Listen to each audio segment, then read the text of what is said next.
십자가 위의 강도, 은혜, 믿음, 그리고 회개에 관한 강해 설교. 서론. 가장 위대한 은혜의 증거. 오늘 우리가 함께 나눌 말씀은 누가복음 23장 39절에서 43절입니다. 성도 여러분, 성경 전체를 통틀어 오늘 본문에 기록된 십자가 위의 강도 이야기만큼 값없는 은혜라는 위대한 교리를 이토록 선명하고 충격적으로 보여주는 구절은 없을 것입니다. 이 이야기는 사도 바울의 위대한 선언, 죄가 더한 곳에 은혜가 더욱 넘쳤나니 로마서 5장 20절이 어떻게 실현되는지를 보여주는 가장 탁월하고 감동적인 신뢰입니다. 한순간 전만 해도 지옥 외에는 갈 곳이 없던 한 영혼이 다음 순간에는 낙원의 자리를 약속받는 기적이 바로 이 이야기 속에 담겨 있습니다. 오늘 설교를 통해 우리는 이 놀라운 사건을 세 가지 핵심 주제로 나누어 깊이 살펴보고자 합니다. 첫째, 강도가 처했던 절망적인 상태를 통해 인간의 전적인 타락을 직면할 것입니다. 둘째, 그의 놀라운 요청을 통해 참된 믿음과 회개의 본질이 무엇인지 배울 것입니다. 마지막으로 그가 받은 기적적인 응답을 통해 구원의 즉각성과 확실성, 그리고 하나님의 무한한 자비를 확인할 것입니다. 이제 먼저 이 강도가 처했던 소망 없는 상황, 그 깊은 절망의 자리도 함께 들어가 보겠습니다. 첫째, 강도의 절망적인 상태, 누가복음 23장 32절에서 39절입니다. 십자가 위에 달린 두 강도의 모습은 단순히 한 범죄자의 비극적인 최후를 그리는 것이 아닙니다. 이 장면은 모든 인간이 직면할 수 있는 영적 절망의 상태, 하나님 없이 죽음과 영원을 마주하는 실존적 위기를 상징적으로 보여줍니다. 누가복음은 예수께서 갈보리라 불리는 곳에서 두 명의 행악자 멜리펙터스 사이에서 십자가에 못 박히셨다고 기록합니다. 마태와 마가는 그들을 강도라고 칭합니다. 그러나 우리는 이들을 단순한 좀도둑으로 생각해서는 안 됩니다. 성수학자들의 견해에 따르면 이들은 아마도 바라바의 동료였을 가능성이 크며 단순 절도를 넘어 살인까지 저지른 무장 강도이자 반란자들이었을 것입니다. 네덜란드어 성경이 이들을 살인자로 번역하는 것은 바로 이러한 이유 때문입니다. 그들은 흉악한 범죄자였을 뿐만 아니라 영적으로도 완전히 무감각한 상태였습니다. 그들은 죽음과 영원이라는 거대한 문턱 앞에서 자신의 영혼에 대해 어떠한 관심도 보이지 않았습니다. 그들은 뉘우치는 기색 없이 오히려 예수를 조롱하는 무리에 적극적으로 가담했습니다. 대제사장과 서기관, 장로들과 구경하는 군중이 그가 남은 구원하였으니 만일 하나님이 택하신 자 그리스도이면 자신도 구원할지어다 라고 조롱할 때 이 강도들도 그 조롱에 동참했습니다. 특히 마태복음은 두 강도 모두가 처음에는 동일하게 구세주를 모욕했음을 분명히 증언합니다. 성도 여러분, 이보다 더 절망적이고 완악한 상태를 상상할 수 있겠습니까? 지옥의 문턱에서조차 하나님의 아들을 조롱하는 모습이야말로 인간의 완전한 타락과 부패를 보여주는 끔찍한 예시입니다. 그러나 바로 이 절망의 한복판에서 그 누구도 예상치 못한 놀라운 변화가 한 영혼에게 일어났습니다.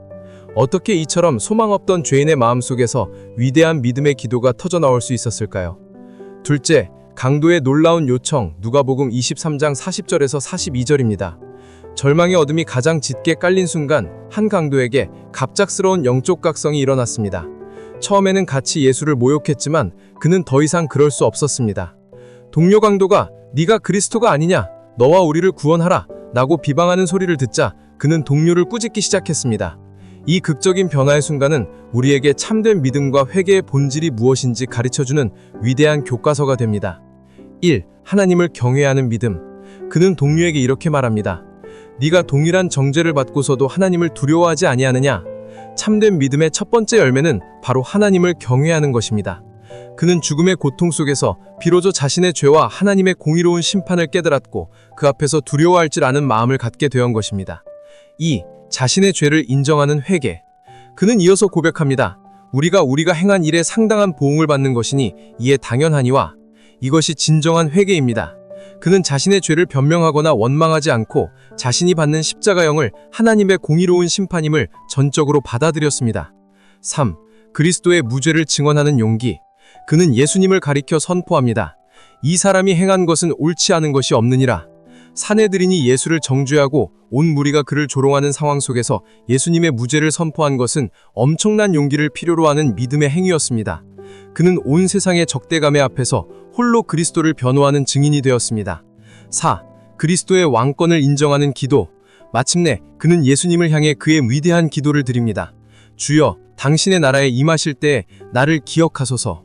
이 짧은 기도에 얼마나 심오한 믿음이 담겨 있는지 모릅니다. 그의 육신의 눈에는 자신과 똑같이 십자가에 달려 죽어가는 무력한 죄수만이 보였을 것입니다. 그러나 그의 믿음의 눈은 그 너머에 계신 만왕의 왕, 영원한 나라의 주권자를 보았습니다. 그는 십자가를 왕관으로 바꾸실 주님, 로드를 알아보았습니다. 이토록 명확하게 예수님의 왕권을 인정한 믿음은 심지어 주님의 제자들 가운데에서도 찾아볼 수 없었던 탁월한 믿음이었습니다. 그렇다면 이 강도는 어디서 이런 믿음을 얻었을까요? 아마도 그는 예수님의 설교를 듣거나 기적을 목격했을지도 모릅니다. 특히 자신을 못 박는 자들을 위해 아버지 저들을 사하여 주옵소서 자기들이 하는 것을 알지 못함이니이다 라고 기도하시는 주님의 모습을 보고 들었을 것입니다. 그러나 다른 강도와 수많은 사람들도 똑같은 것을 보고 들었지만 그들의 마음은 여전히 완악했습니다. 이 놀라운 변화의 유일한 설명은 바로 성령의 역사입니다. 성령께서 순간적으로 그의 마음을 비추어 그의 죄와 비참함을 깨닫게 하셨고 동시에 십자가에 달리신 그리스도의 영광과 능력을 보게 하셨습니다. 그렇습니다. 구원하는 믿음은 전적인 하나님의 선물입니다. 이제 이 놀라운 믿음의 기도에 우리 주님께서 어떻게 응답하셨는지 살펴보겠습니다. 셋째, 예수님의 기적적인 응답, 누가복음 23장 43절입니다. 강도의 놀라운 요청에 대한 예수님의 응답은 단순한 위로의 말을 넘어섭니다. 그것은 구원의 즉각성과 확실성, 그리고 하나님의 무한한 자비를 보여주는 장엄한 선포입니다. 이 응답은 오늘을 살아가는 모든 신자에게 영원한 소망의 메시지를 전달합니다. 내가 진실로 내게 이르노니 오늘 네가 나와 함께 낙원에 있으리라. 이 약속에는 세 가지 중요한 진리가 담겨 있습니다. 즉각성, 오늘. 강도는 미래의 어느 시점에 자신을 기억해달라고 간청했습니다. 그러나 예수님은 내일이나 언젠가가 아니라 바로 오늘 너의 구원이 이루어질 것이다 라고 약속하셨습니다. 주님은 진심으로 자비를 구하는 자의 기도에 즉각적으로 응답하시는 분입니다. 이는 마치 다윗이 시편 32편에서 자신의 죄를 자백하기로 결심한 순간 하나님께서 즉시 그의 죄악을 사하셨다고 고백한 것과 같습니다. 확실성, 진실로. 예수님은 진실로, 즉 아멘이라는 단어로 이 약속을 시작하셨습니다. 이는 이 약속이 절대적으로 확실하며 반드시 이루어질 것임을 보증하는 하나님의 인장과도 같습니다. 우리의 구원은 불확실한 가능성이 아니라 하나님의 확실한 압속 위에 서 있습니다. 관계성, 나와 함께. 주님은 단순히 낙원의 자리를 주겠다라고 말씀하시지 않았습니다. 그 약속의 핵심은 나와 함께 있을 것이라는 점입니다. 구원의 본질은 단순히 천국이라는 장소로 옮겨가는 것이 아니라 그리스도와의 인격적인 교제와 연합을 누리는 것입니다.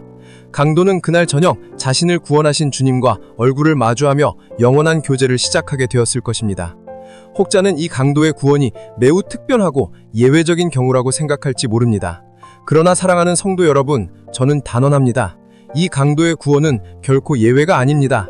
오히려 모든 죄인이 구원받는 방식의 본질을 보여주는 가장 완벽한 표준 모델, 스탠다드 모델입니다. 왜 그렇습니까? 한번 생각해 보십시오. 자신의 구원을 위해 저주받은 강도가 할 수 있었던 일이 무엇이었습니까? 아무것도 없었습니다. 그는 십자가에 못 박혀 있었습니다. 그는 어떤 선한 행위도, 어떤 보숙도, 어떤 자기 노력도 할 수 없었습니다. 그의 육체적 무력함은 바로 우리 모두의 영적 무력함을 가장 완벽하게 보여주는 그림입니다. 우리 역시 죄에 매여 스스로를 구원하기 위해 아무것도 할 수 없는 존재들입니다. 구원하는 믿음이란 내가 무언가를 해야 한다는 생각을 버리는 것입니다. 믿음이란 내가 아무것도 할 수 없고 할 필요도 없음을 깨닫는 것입니다. 왜냐하면 그리스도께서 모든 것을 다 이루셨기 때문입니다. 이 강도처럼 우리는 오직 빈손으로 그리스도께 전적으로 의탁할 뿐입니다. 결론, 당신을 나누는 십자가. 십자가 위의 강도 이야기는 2000년 전 갈보리 언덕에서 일어난 과거의 사건으로만 머물지 않습니다.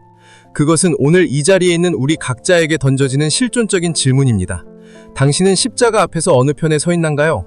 우리는 종종 스스로를 위로하며 나는 저 강도만큼 나쁜 죄인이 아니다 라고 생각하려는 유혹을 받습니다. 그러나 위대한 은혜의 신학자 콜브르제가 고백했듯이 은혜의 깊이를 깨달은 자의 궁극적인 고백은 이것입니다. 저 십자가 옆에 달린 행악자, 저 강도가 바로 나입니다. 그렇습니다.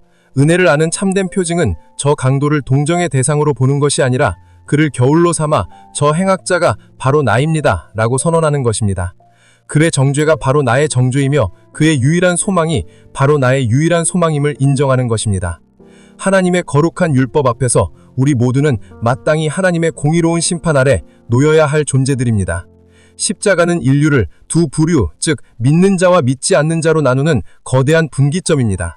처음 십자가에 갈렸을 때 두 강도 사이에는 아무런 차이가 없었습니다. 둘 다 저주받은 죄인이었고 영원한 멸망을 향해 가고 있었습니다. 그러나 그들 사이에 계신 그리스도를 향한 태도에 따라 그들의 운명은 영원히 갈라졌습니다. 한 사람은 십자가를 조롱거리로 여겼고 다른 한 사람은 그곳에서 구원과 영광을 발견했습니다. 십자가 앞에는 중립지대가 없습니다. 사랑하는 성도 여러분, 당신의 과거가 어떠했던, 당신의 죄가 얼마나 크던 상관없습니다. 오늘 회개하는 강도처럼 당신의 죄인됨을 정직하게 인정하고 오직 주님의 자비에 자신을 온전히 내어 맡기십시오. 주여, 나를 기억하소서 라는 그 절박한 기도가 오늘 당신의 진실한 고백이 되게 하십시오. 이사야 선지자를 통해 주신 하나님의 약속을 기억하십시오. 너희의 죄가 주홍 같을지라도 눈과 같이 희어질 것이요